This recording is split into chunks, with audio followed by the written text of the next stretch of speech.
삐뚤어졌어요? 네. 네.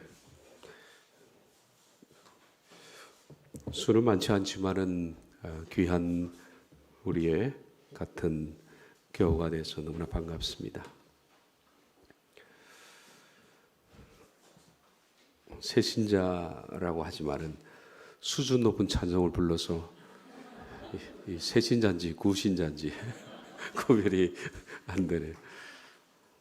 저 찬송은 제가 매일 아침 부르는 찬송인데 눈 뜨면 제가 제일 먼저 하는 게 저 찬송이에요. 아침 나오니까.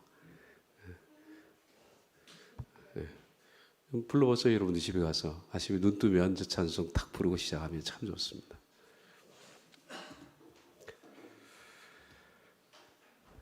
사도행전 1장 6절에서 11절 다 같이 읽겠습니다. 그들이 모였을 때에 예수께 여쭈어 이르되 주께서 이스라엘 나라를 회복하심이 이때니까 하니 이르시되 때와 시기는 아버지께서 자기의 권한에 두셨으니 너희가 알 바 아니요 오직 성령이 너희에게 마시면 너희가 권능을 받고 예루살렘과 온 유대와 사마리아와 땅끝까지 이르러 내 증인이 되리라 하시니라. 이 말씀을 마치시고 그들이 보는데 올려져 가시니 구름이 그를 가리어 보이지 않게 하더라. 올라가실 때에 제자들이 자세히 하늘을 쳐다보고 있는데 흰옷 입은 두 사람이 그들 곁에 서서 이르되 갈릴리 사람들아 어찌하여 서서 하늘을 쳐다보느냐. 너희 가운데서 하늘로 올려지신 예수는 하늘로 가심을 본 그대로 오시리라 하였느니라. 아멘.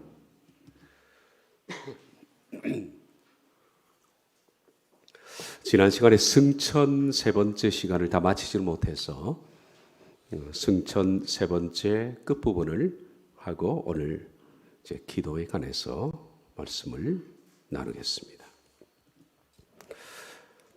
예수님의 승천 기사는 사도행전 1장 9절에 11절에 자세히 나와 있습니다. 이 말씀을 마치시고 그들이 보는데 올려져 가시니 구름이 그를 가려 보이지 않게 하더라.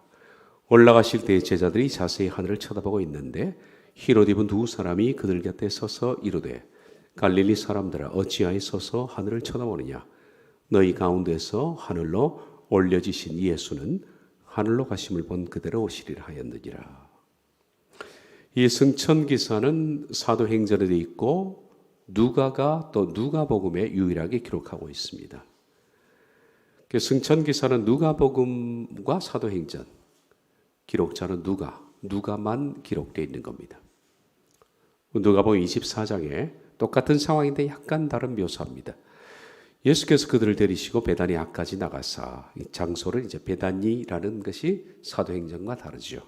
베다니라는 장소를 밝히고 또 손을 들어 그들에게 축복하셨다. 이런 것도 이제 누가복음에만 있는 기사입니다. 축복하실 때 그들을 떠나 하늘로 올려가시니 떠나라는 단어도 누가만 기록한 겁니다. 사도행전에는 그냥 하늘로 올라가셨다 그랬는데 떠나라는 동사를 하나 더 첨가를 합니다. 그들이 그에게 경배하고 큰 기쁨으로 예루살렘에 돌아가 늘 성전에서 하나님을 찬송하니라. 이 승천 기사를 다룬 기록자들은 사복음서 안에서 누가가 유일합니다. 마가도 있지만 지난 시간에 말씀드린 것처럼 마가복음은 후대에 첨가된 기록이라 그렇게 봐집니다. 그렇기 때문에 누가만이 유일한 기록자로 그렇게 보입니다. 왜 이 중요한 예수님의 어대 사건, 생애 어대 사건 중에 하나인 승천에 관한 기사를 그 충격적인 목도 아래에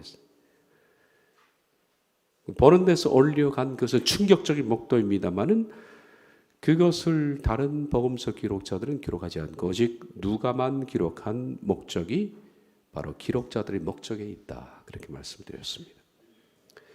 마태는 예수님을 왕으로 기록하기 위해서 쓴 책입니다. 그래서 1장부터 지난 시간에 28장 마지막까지 왕의 족보로 시작해서 왕의 명령으로 끝나는 것이 그의 목적입니다. 왕으로 오신 그분께서 이렇게 명령한다. 그러니까 마태복음의 가장 중요한 메시지가 뭡니까? 마태복음 28장입니다. 28장에 모든 족속으로 가라. 아버지와 아들과 성령으로 세례를 주고 내가 가르친 모든 것을 가르쳐 지키게 하라. 이것이 마태복음 핵심적 기절이라 그렇게 할 수 있어요. 마가는 예수님을 종으로 묘사하려고 했습니다. 그래서 16장밖에 되지 않는 짧은 기록을 썼고, 그는 가장 이 기록에 어울리는, 이 기록을 쓸 수 있는 가장 어울리는 사람을 하나님이 부르셨는데 바로 성격 급한 베드로. 급한 반면에 굉장히 충성적이고 열정적인, 그리고 베드로의 복음을 대필할 수 있는 그야말로 또 성격 급한 마가. 성격하면 또 베드로 못지않는 마가 붙었다 하면 둘이 그냥 물부러 가지 않는 그런 사람을 하나님이 변화시키셔서 베드로의 복음을 마가가 기록하게 하고, 그래서 예수님을 종으로 묘사하는. 그래서 1장부터 그리고 즉시라는 단어가 굉장히 많이 포함되어 있고, 마가복음 16장은 맨 끝부분에 예수님께서 승천기사가 후대의 기록 삽입됐지만은 그 끝에 보면 제자들이 나가서 두루 전파했다. 그렇게 끝나지 않습니까? 그러니까 처음부터 끝까지 일입니다. 일하러 오신 예수님, 그 10장 45절이 핵심 구절, 마가복음의 주절에 인자가 온 것은 섬김을 받으려 함이 아니라 섬기려 하고 도리어 자기 목숨을 많은 사람의 대속물로 주려 함이로다. 그게 마가복음의 전체를 보면 핵심 기절입니다. 중심 기절. 그 예수님의 제자들도 나가서 두루 전파하는 것으로 마가복음이 끝납니다. 그러니까 일이에요. 마가복음은 열심히 일하는. 요한복음은 예수님의 신성을 묘사하는 겁니다. 그분은 하나님이셨다 이거예요. 하나님이셨다. 그러니까 예수님의 신성을 묘사하기 때문에 하나님께서는 가장 필체가 섬세하고 생각이 정말 깊은 아주 섬세한 예술가 같은 문학적 기질을 가지고 있는 사람이 요한입니다. 그래서 제가 전에 말씀드린 것처럼 요한의 문체는 마태, 마가, 누가보다 훨씬 탁월합니다. 단어는 우리가 번역했기 때문에 똑같이 나올 수도 있지만은 사용된 언어가 한마디로 최상 클래스의 단어를 쓰죠.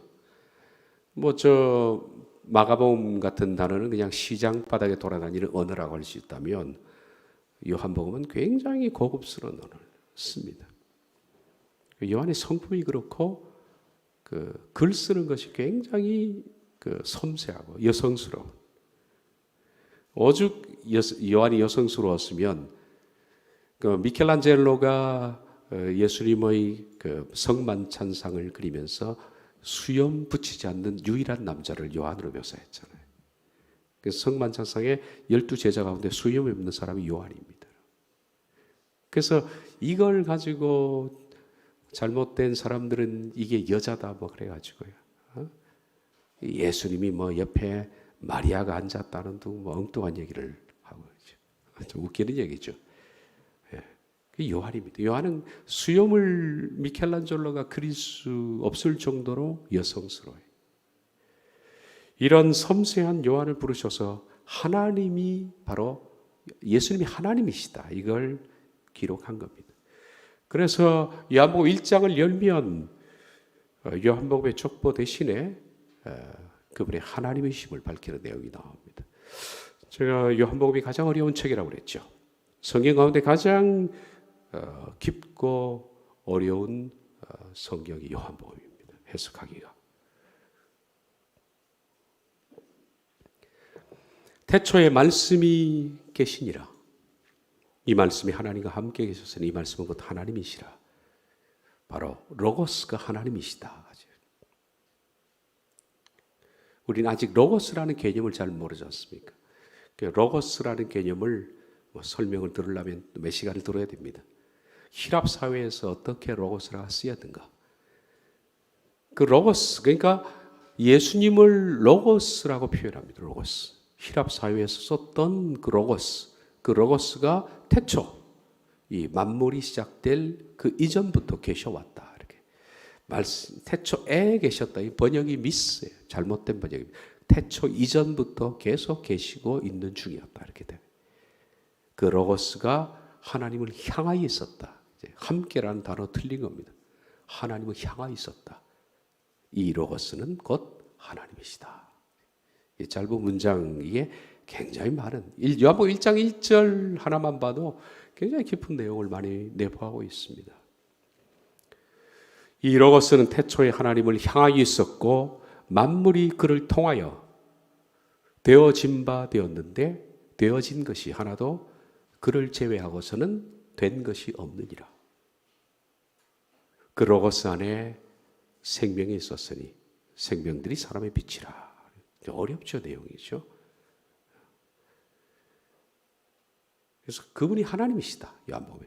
그래서 다른 복음서에 없는 예수님에 대한 묘사가 요한이 썼습니다. 이런 부분들은 다른 복음서 없습니다. 요한복음 14장에 빌립에 대한 질문, 빌립의 질문에 예수님이 답하는 거예요. 예수님께서 내가 곧 길이요 진리요 생명이니 나로 말미암지 그는 아버지께 올 자가 없느니라 14장 6절에 그렇게 말씀하니까 빌립이 묻습니다. 주여 아버지를 우리에게 보여주옵소서. 그리하면 족하겠나이다. 예수께서 이르시되 빌립아 내가 이렇게 오래 너희와 함께 있을 때 네가 나를 알지 못하느냐. 나를 본 자는 아버지를 보았거늘 어찌하여 아버지를 보이라 하느냐. 내가 아버지 안에 거하고 아버지는 내 안에 계신 것을 네가 믿지 아니하느냐. 10장 30절엔 아버지와 나는 하나이니라. 이렇게 예수님이 아버지이심을, 하나님은 하나이심을 그렇게 밝히는 이런 내용은 요한만이 써놓은 그런 내용들이죠. 그러니까 신성을 묘사하는 겁니다, 요한은. 신성을 묘사하기 때문에 1장 1절부터 로고스는 하나님이시다. 그리고 그분은 인간의 몸을 입고 오셨다가 부활하셨다. 부활로 끝나는 겁니다. 신성하게 끝나는 거죠. 그래서 부활 기록으로 마칩니다. 요한복음 21장에 보면 부활하신 예수님께서 디베라 바닷가에서 7명의 제자와 만나시면서 베드로에게 네가 나를 사랑하냐 3번 질문하시고 베드로의 미래를 말씀하신 그 기사로 요한복음 마칩니다. 마태는 왕으로 오신, 마가는 종으로 오신, 그리고 요한은 하나님이신, 누가는 인자로 오신 예수님. 인자. 인자라는 단어가 어떤 단어일까요? 인자. 인자는 사람의 아들입니다. Son of God. Son of Man. Son of Man. Son of Man. 근데 하나님인데, 예수님이 하나님인데 인간의 아들로 묘사했다는 것은 그만큼 자기 비하입니다. 비하. 비하예요. 자기 비하예요. 우리가 우리를 가르쳐서 나 사람의 아들인데 하나 신기하지 않습니다. 똑같죠. 그죠? 네가 사람의 아들인 걸 누가 모릅니까? 다 사람의 아들이지 우리가. 그런데 하나님께서 사람의 아들, 자기가 창조하신 인간의 아들로 표현하는 것은 엄청난 자기 비하예요. 그래서 인자라는 단어 속에 예수님께서 인자는 이라고 부를 때는 자기 비하, 낮아지신 것. 낮아지신 것. 그는 근본 하나님과 본체이시나 동등됨을 취할 것으로 여기지 아니하시고 자기를 비어 종의 형체를 가져 사람의 모양으로 나타나셨으니 그게 인자예요. 곧 십자가에 죽으심이라. 인자.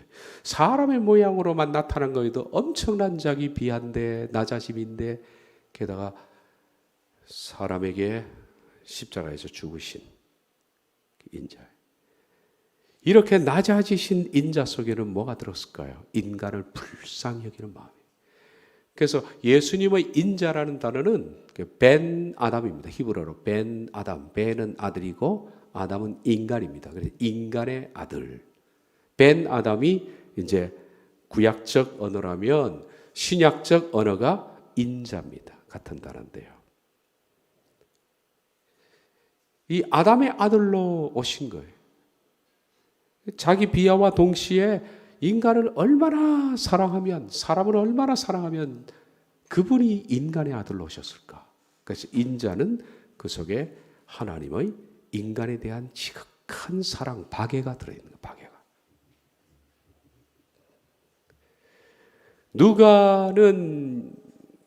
누가가 쓴 것은 아니고 하나님께서 누가라는 의사를 이 누가복음을 기록하게 하신 것은 누가를 통해서 인자를 묘사하는 데는 이 사람 성품이 제일 맞기 때문입니다. 왜냐하면 누가는 의사잖아요, 의사. 지금 장사꾼 의사도 많지만은 정말 의사죠, 누가는. 사람을 불쌍히 여기는 마음이 있는 거예요. 환자를 불쌍히 여기는 마음. 환자를 보고 딱 들어오면 환자가 의사가 3,500원 들어왔다. 오늘 10명 왔다가 아니라 35,000원 들어왔다. 이렇게 보면 의사가 아니죠. 장사꾼이죠. 그런데 환자를 보면서 마음이 아프고 그런 사람들이 진짜 의사의 마음을 가진 사람이지 않습니까? 누가가 그런 사람입니다. 그러니까 하나님이 누가라는 이 국률한 이 아마 4명의 그 기록자들 가운데 누가는 가장 눈물이 많은 사람이었던 것으로 생각됩니다. 그러니까 그를 통해서 하나님은 예수님의 인자 되심을 묘사하는 겁니다. 그러니까 누가는 동시에 역사가잖아요. 가장 냉철하게 예수님의 실상을 기록할 수 있는 이런 사람. 너무 또 동정에 치우치고 불쌍히 여기면 사람이 냉철함도 있거든요. 근데 누가는 양면을 다 가졌습니다. 동정심이 많으면서도 동시에 가장 냉철한 역사학자. 누가는 참 좋은 사람이죠, 그런 면에서. 그래서 하나님이 그를 통해서 누가복음을 기록했다. 그래서 누가복음에는 누가복음의 족보를 보면 마태복음의 족보와 다릅니다. 전혀 다릅니다.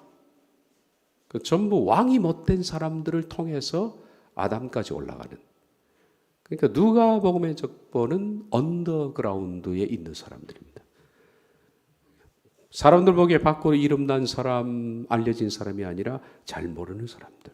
그러나 진짜 믿음의 사람들. 8명의 아들이 있다. 그러면 그 중에 왕이, 예를 들어서 4번째 아들이 왕이 됐다. 그럼 4번째 아들은 우리 기억하잖아요.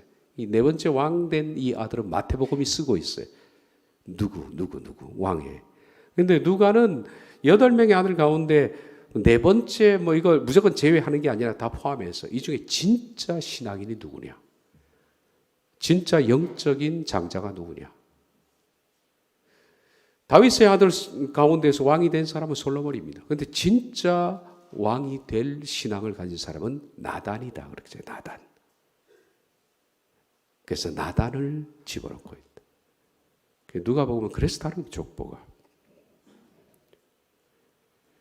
그래서 우리들은 누가라는 기록자 때문에 승천기사에 관한 가장 사실적인 정황을 읽을 수가 있다라는 거예요. 이 말씀입니다.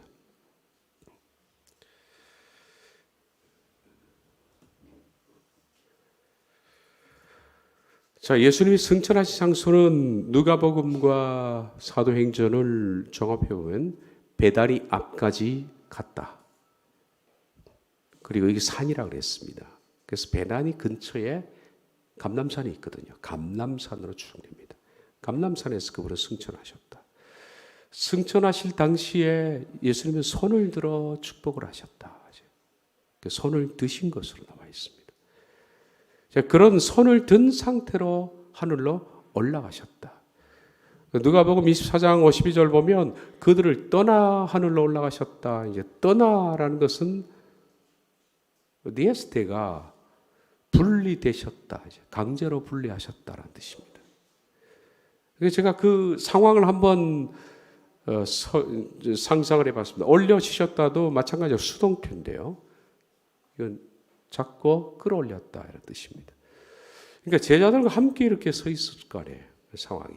같이 서서 대화를 하셨을 겁니다. 사도행전 1장의 내용을 보면 대화하시되 주께서 이스라엘을 회복하실 때가 이때입니까? 때와 기한은 너에게 알 바가 아니다. 그러면서 너희 성령이 임하면 땅끝까지 가라. 이런 말씀을 하자 어느 순간에 분리가 되신 거예요. 하나님께서 그를 땡겨내신 거예요. 같이 있다가 뒷걸음치를 친 게 아니라 마치 그 동굴 속에 있는 나사로를 그냥 끌어내신 것처럼, 걸어 나온 것이 아니라 끌려나오자 쭉. 이처럼 하나님께서 같이 대화를 하시다가 예수님이 뒤로 쭉 당기신 거예요. 이게 떠납니다. 분리시키셨다. 이제. 그리고 손을 든 채로 끌어올리신 거예요.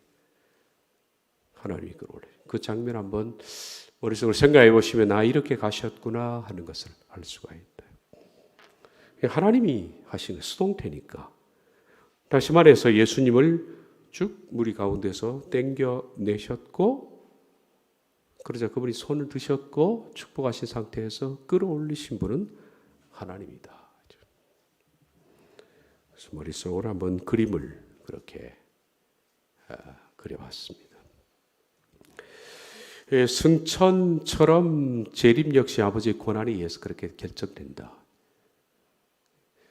그러니까 아버지께서 그분을 분리시키셨고 그분을 끌어올리신 것처럼 재림 역시도 아버지의 결정 때문에 그분이 그렇게 내려온다. 이렇게 말씀을 하고 있죠.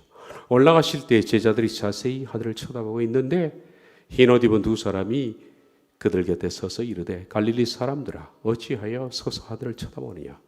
너희 가운데서 하늘로 올려주신 예수는, 하늘로 끌어올려주신 예수는 하늘로 가신 그대로 너희가 본 그대로 오시리라. 하나님이 다시 끌어내릴 것이다. 끌어올리시고 하나님이 끌어내릴 것이다. 이렇게. 그러고서 제자들이 이제 구름이 가리워서 안 보이니까 사도행전 누가복음에 보면 그들이 경배했다. 그렇죠. 엎드려 경배하고 돌아왔다. 그렇게 되어 있습니다.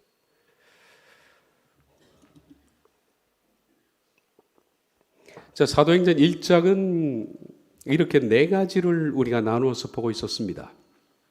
가르치셨다, 그리고 승천하셨다. 이게 예수님이 하신 두 사역입니다. 40일 동안에 예수님이 이 땅에서 하신 일이 가르치심과 그리고 승천입니다. 그리고 40일 동안에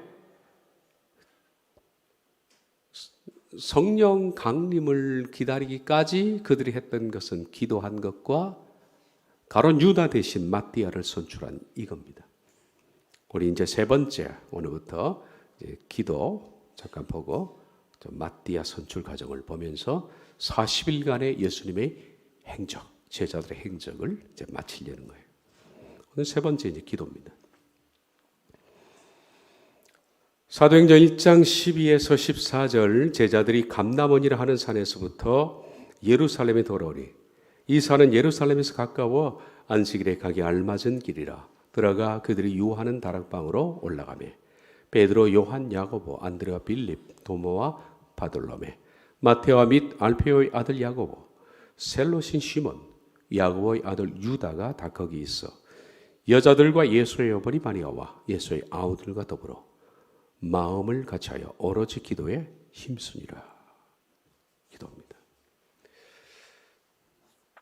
그들은 감람원 아까 말해 베다니 근처에 있는 감람원에서 예수님이 승천하신 뒤, 정확하게 말하자면 승천당하신 것이요.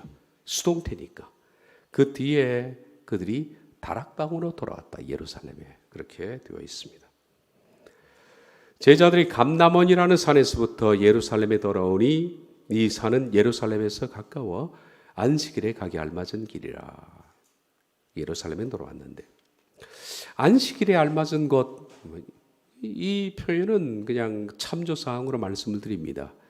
왜냐하면 안식일에는 유대인들은 걸을 수 있는 거리가 있습니다. 한계거리.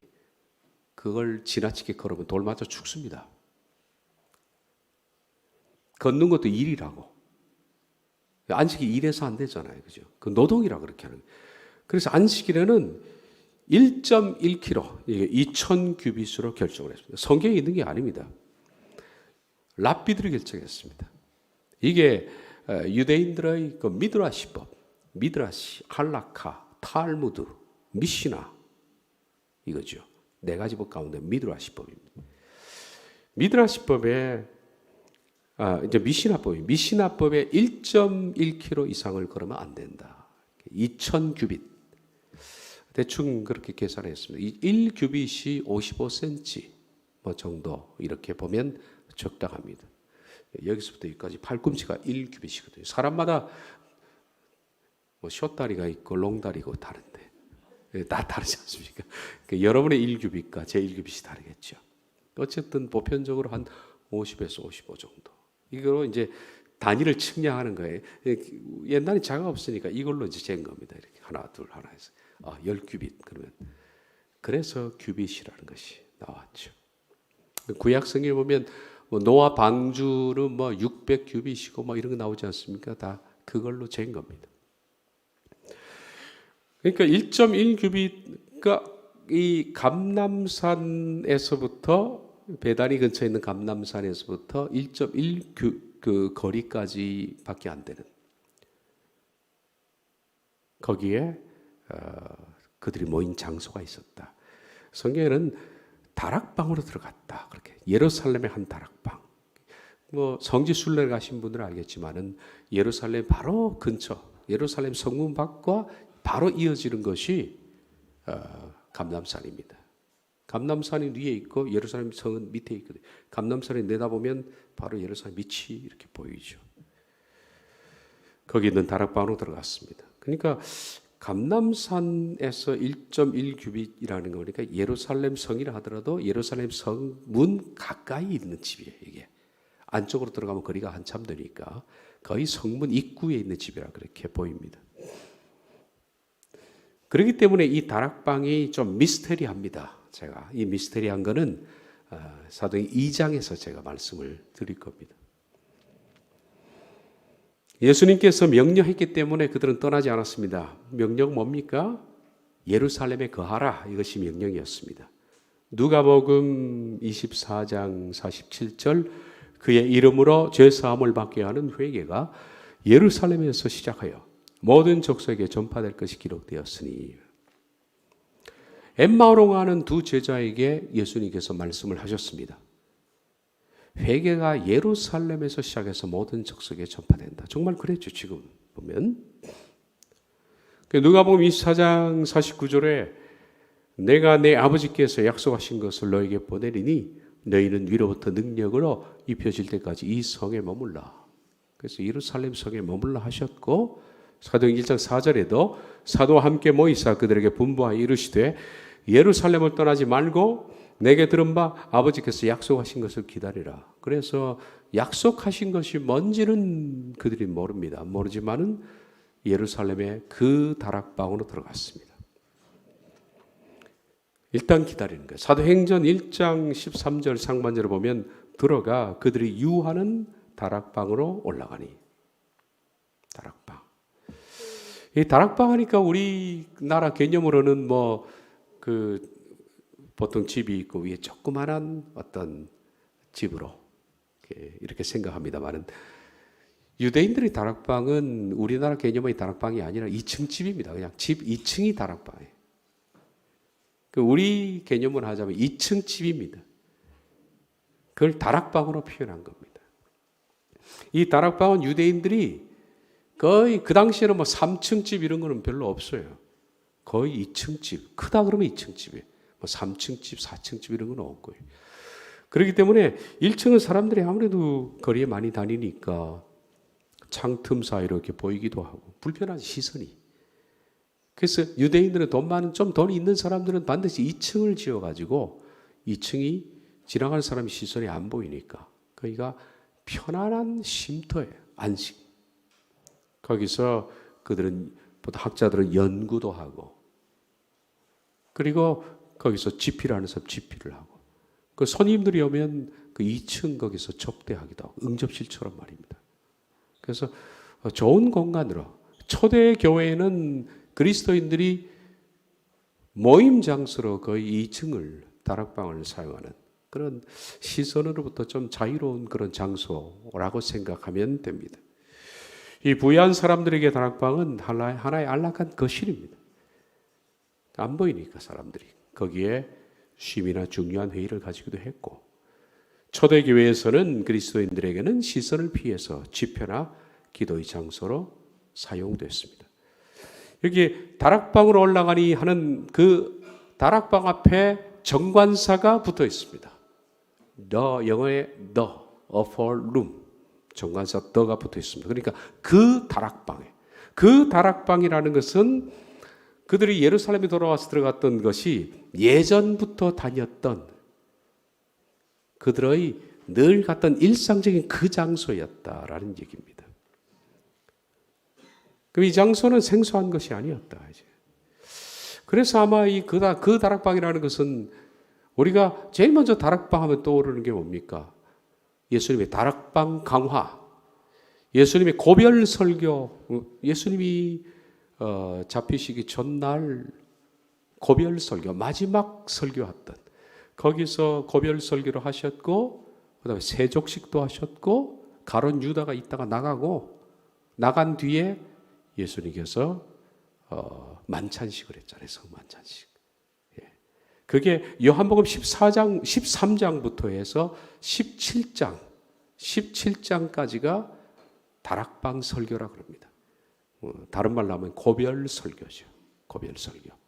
이것이 바로 이 다락방에서 했거든요. 그래서 이 고별 설교를 했던 그 장소였을 것이다.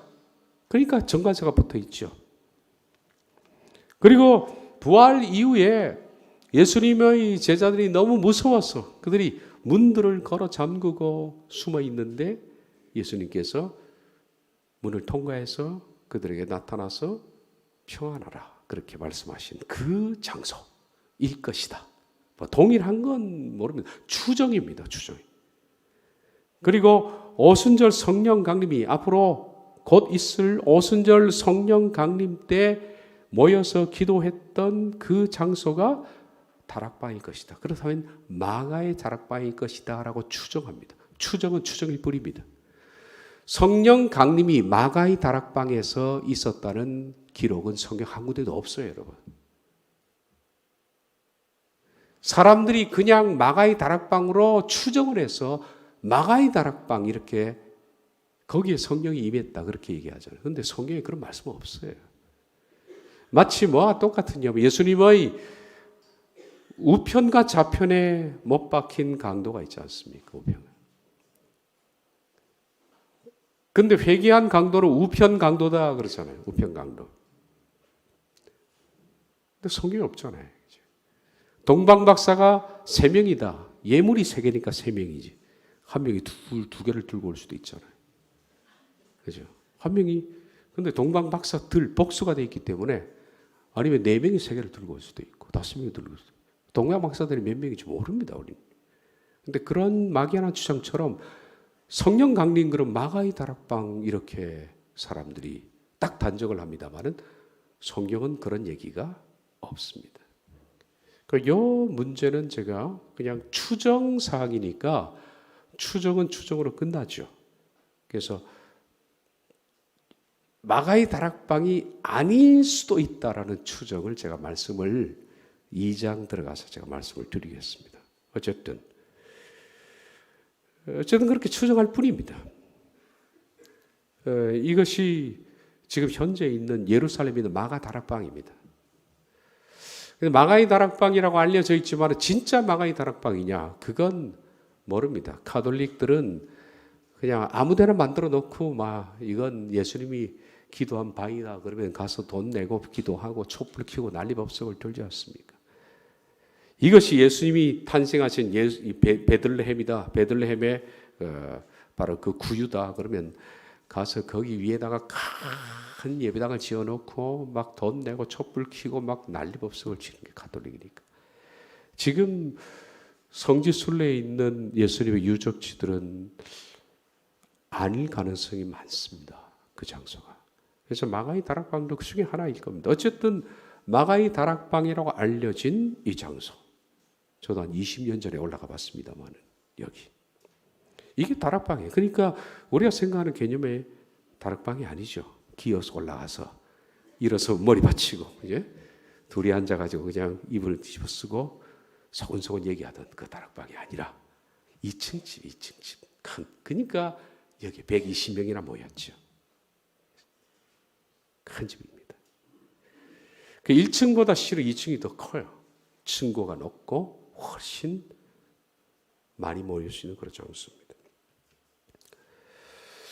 그 다락방 내에서 혹시 아까 말씀드린 것처럼 예수님 부활 이후에 나타난 이 장소가 아닐까.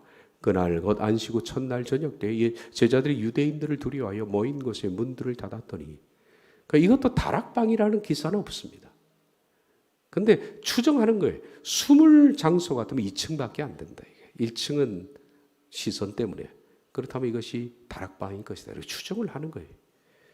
예수께서 어서 가운데 서서 이르시되 너에게 평강이 있을지어다. 이 말씀을 하시고 손과 옆구리를 보이시니 제자들이 주를 보고 기뻐하더라. 이 다락방이 아닌가. 여기가. 또 이 다락방은 초대교회의 모태가 된 마가의 다락방으로 추정될 뿐입니다. 추정. 일단 우리는 편의상 추정을 해놓읍시다. 그 추정을 좀 깨는 거는 2장 가서 하기도 하고 일단 추정으로 끝냅니다. 이제 추정이다. 그 다락방에는 여기 보니까 120명 정도의 사람이 모인 정도로 컸습니다.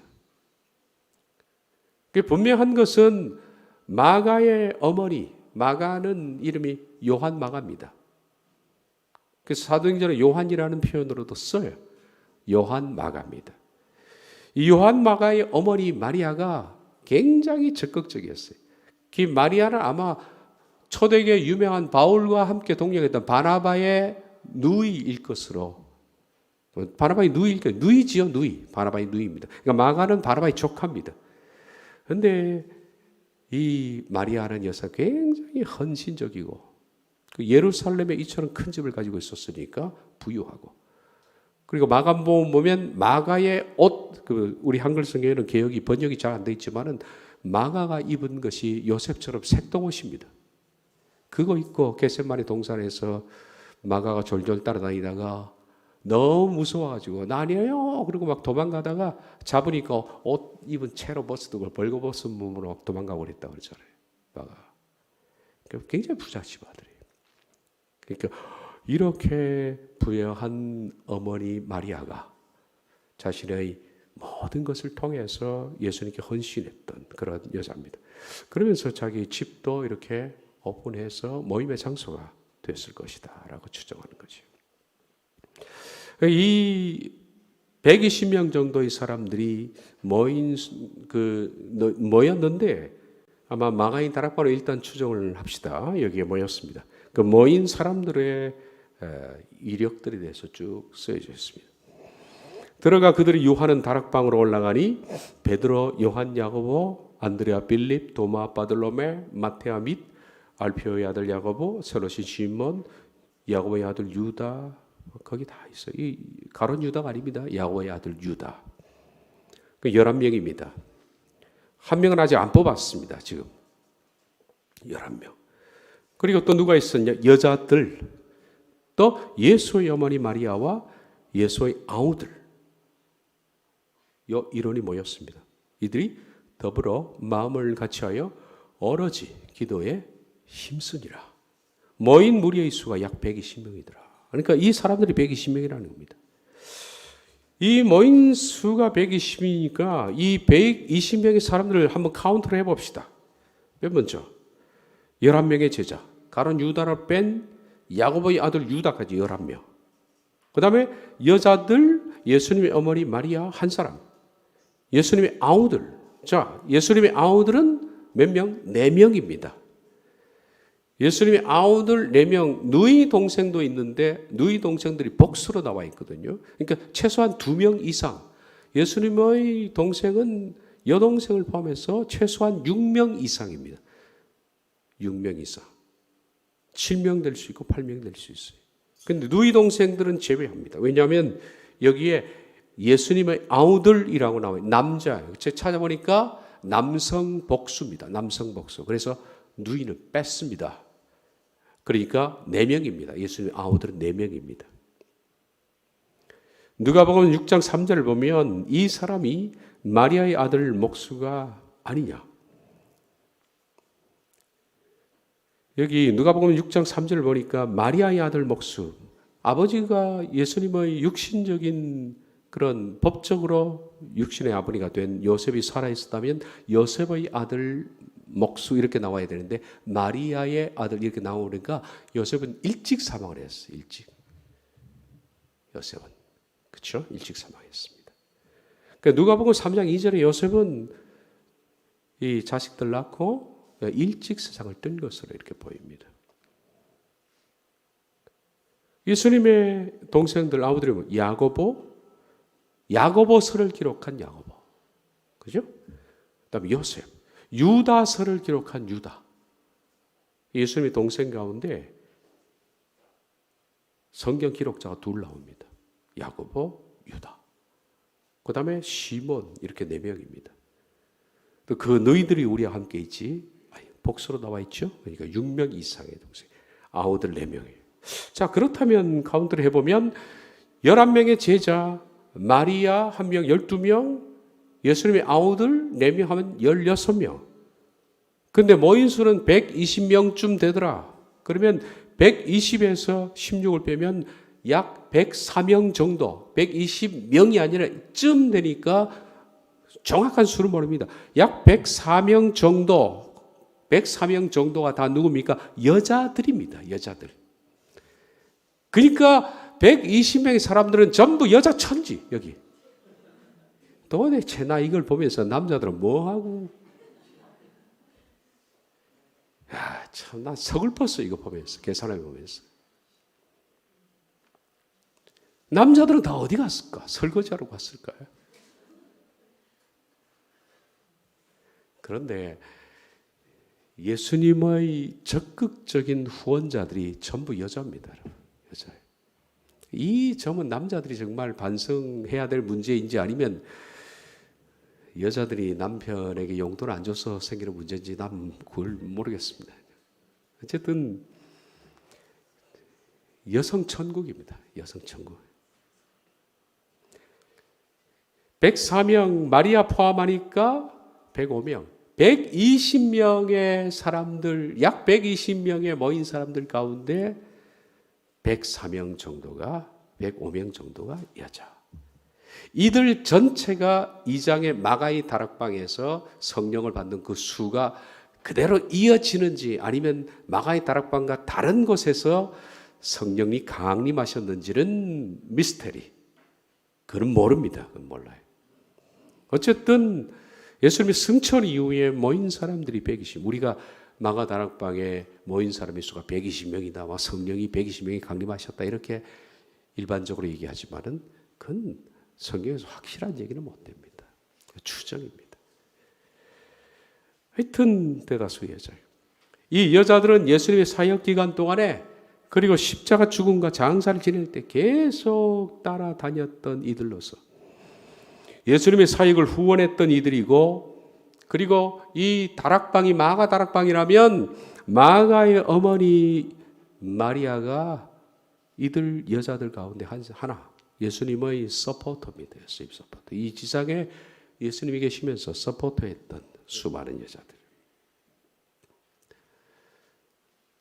제가 거의 30년간 남자들 모이는 곳을 가봤고요. 그리고 여자들만 모이는 걸 가봤습니다. 그런데 어떤 일이 있었는지 아십니까? 남자들이 모이는 곳에는 생산적인 일이 하나도 벌어지지 않았습니다. 이분들이 정말 사회적으로 명망 있는 분들이었거든요. 다 우리나라의 S대를 나온 사람들입니다. 거의. 제일 그 중에서 밑바닥 직업이 의사더라고요. 의사는 쳐주지도 않아요. 근데 나중에 보니까 나이 늙으니까 제일 힘세우는 게 의사. 퇴직 안 하고 혼자 버티고 있으니까. 거꾸로 됐습니다. 근데 그렇게 명망 있고 정말 모임 때 보면 전부 기사들이 운전해가지고 차를 대요. 모임들이. 한참 모일 때 한 5, 60명 정도 모였는데 전부 기사들 5, 60명이 밖에서 기다리고 있는 거예요. 그렇게 해서 예배를 드릴 정도로 했던 사람인데 그 사람들이 모여가지고 선교사 후원을 한번 했나? 뭐 제대로 뭘 일을 했나? 없어요. 그냥 모이고 예배하고 자기들끼리 친구야 그러고 헤어졌어요. 근데 여자들 모임 30명 가까이. 참 생산적인 일을 많이 합니다 보니까. 천국에 남자가 몇 명 있는지 나 모르겠어요. 근데 이 여성들의 대부분이 이렇게 후원자들입니다. 자, 후원회가 누가복음 8장 1절을 봅니다. 예수께서 각 성과 마을에 두루 다니시며 하나님의 나라를 선포하시며 그 복음을 전하실세 12 제자가 함께하였고 또 악기를 쫓아내신가 병고침을 받은 어떤 여자들 곧 7 귀신이 나간 자 막달라인이라 하는 마리아와 헤롯의 청지기 구사의 아내 요한나와 이런 여자들도 있었습니다. 수산나와 또 다른 여자가 함께 있어 자기들의 소유로 그들을 섬기더라. 누가복음 23장 그들이 이제 섬겼다 하죠. 그들이 예수를 끌고 갈 때 시몬이라는 구레네 사람이 시골에서 오는 것을 붙들어 그에게 십자가를 지어 예수를 따르게 하더라. 또 백성과 및 그를 위하여 가슴을 치며 슬피 우는 여자의 큰 무리가 따라오지라. 여자의 큰 무리가 따라왔다 하죠. 이들이 전부 예수님의 서포터들입니다. 예수님께서 그들에게 말씀하시기를 예루살렘의 딸들아 나를 위하여 울지 말고 너희와 너희 자녀를 위해서 울라 했던 큰 무리. 이들이 나중에 120명의 그 다락방에 모인 사람들이 됩니다. 마태복음 27장 55절에 예수를 섬기며 섬기는 여자들이 갈릴리로부터 따로 많은 여자가 있어 멀리서 바라보고 있으니 그 중에는 막달라 마리아와 또 야고보와 요셉의 어머니 마리아와 또 세베대의 아들들의 어머니도 있더라. 여기는 마가의 어머니는 표현이 안 돼 있죠. 어쨌든 이 마가의 어머니도 여기에 한 사람이었다.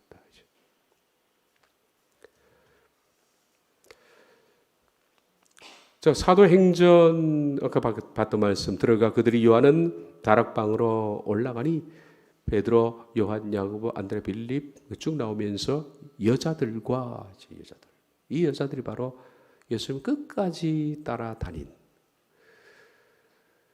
처형 장소까지 따라가고 물질로 헌신했던 사람들, 여자들 이렇기 때문에 예수님의 사역이 가능했고 그리고 마가가 예수님 이후에 베드로가 바울이 초대교회를 사역할 때도 이런 서포터들이 남아있었기 때문에 그것이 가능했다.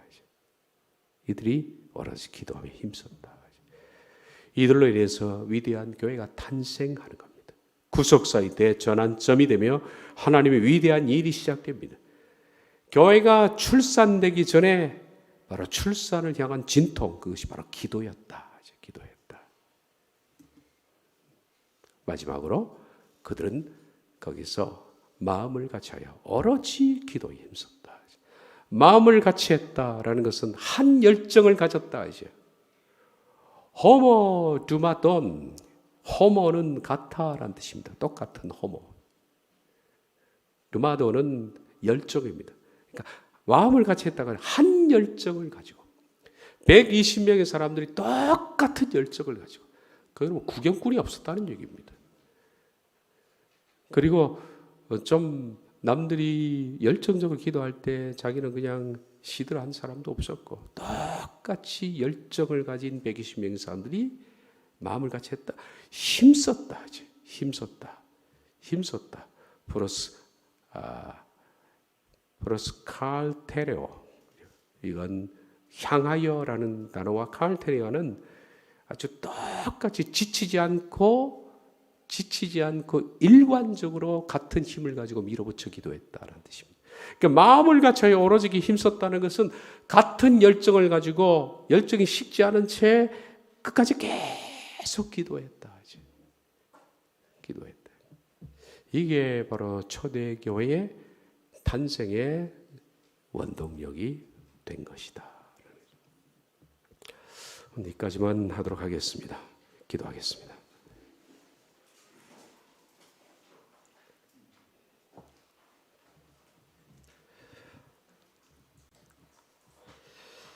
예수님께서 무리들과 분리되셔서 승천하신 그 모습 그대로 다시 오실 것을 우리들은 압니다. 다시 오실 때까지 저희들 믿음으로 잘 이 세상을 견디어 나가게 해 주옵소서.